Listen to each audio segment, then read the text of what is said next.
One of ISIF's core priority themes is the Indigenous sector, where we plan to invest €1 billion over a number of years to scale up 100 companies in that space. Ireland has a fantastic entrepreneurial spirit, and we've seen that over many years of building great innovative companies. However, we've also seen that in many cases the lack of long-term funding has meant that plans have stalled or the growth has been cut short. And we want to see how providing long-term capital allows for building of long-term sustainable businesses which can persist over many economic cycles. ISIF has a sector-agnostic mandate. We don't particularly focus on any one sector.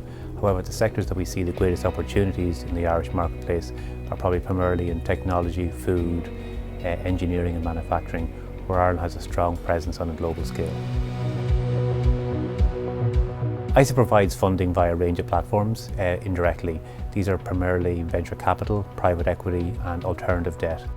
Some good examples where ISIF's long-term capital has allowed businesses to execute on their business plan are a Limerick-based company called AMCS.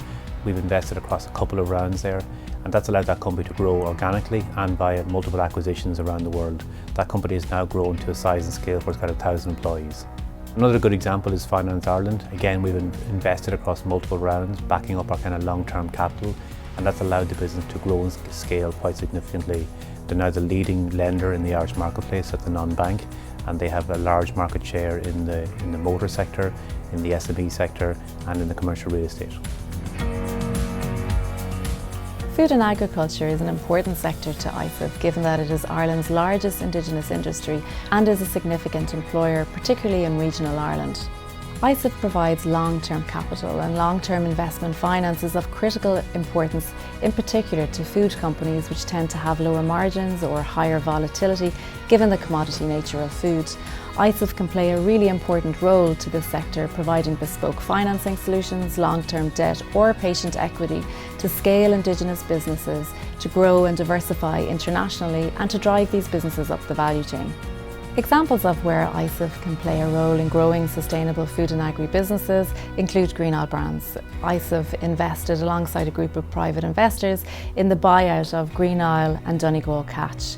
This investment facilitates the revitalisation of these really well-known Irish food brands. Penelta Foods is a Longford-based manufacturer of par-baked breads and is a leading supplier to the largest UK and Irish retailers. ISIF provided a long-term debt facility to support the expansion of the manufacturing facility, and also this gives more flexibility to the business when facing the uncertainty of Brexit.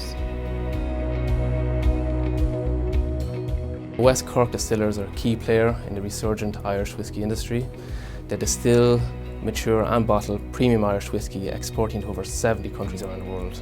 In August 2019, ISIF invested $15 million into the business, and that backs the expansion of the distillery in Skibbereen. Post completion of that expansion, West Cork will be one of the largest independent distillers on the island of Ireland, producing in the equivalent of about 9 or 10 million bottles of whisky per annum. Whisky takes a long time to mature, and therefore ISIF's long-term investment horizon is well suited to the ambitions of the company. West Cork employs about 120 people at the distillery in Skibbereen that provides sustainable long-term employment options for the people of the region, and hopefully a business that's going to grow, an Indigenous business that will grow internationally and persist for the long term. ATA is a Cavan headquartered business with facilities in Ireland, in the UK and the US. They make a whole range of precision engineered products, tungsten carbide burrs, abrasives and power tools for a wide range of customers in sectors like aerospace, automotive and power generation. The company sells its products via a network of about 1,400 distributors to customers in over 70 countries worldwide. In early 2019, ISIF invested $15 million in ATA to help support their acquisition of a German firm called Carnash. The combined group will now have materially higher revenues and profitability, as well as over 400 employees globally, with 150 of those based in ATA's headquarters in Cavan. ISIF's investment has helped further ATA's growth path, having grown from about 20 million of revenues when the current management team took over in 2008 to many multiples of that now, and they're poised to continue that growth even further into the future. ATA's strategy is to build a global leader in the cutting tools industry, and the fact that ISIF's capital could help support this platform and position the firm well for continued expansion is an excellent example of how ISIF's capital can help a growing firm.